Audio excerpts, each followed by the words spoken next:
தேம்பி தேம்பி அழுதுட்டு இருந்தா. வீட்டுக்கு வந்து நான் சொன்னேன். "She can't define your intellectual. I know your potential. Revenge எடு.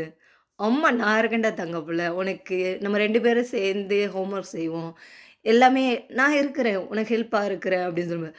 அந்த டயத்துல பார்த்தீங்கன்னா, நான் நெறைய தியாகம் பண்ணேன். சத்தியமா நான் ஒரு குழந்தைக்கு அவ்ளோ தியாகம் பண்ணியிருக்கேன். நான் மொபைல் தொட மாட்டேன். டிவி பார்க்க மாட்டேன்.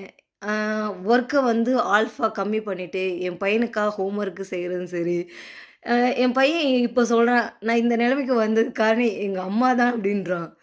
ஷூர். ஒரு தாய் வந்து அவங்க என்ன நெனச்சாலும் மாத்த முடியும்.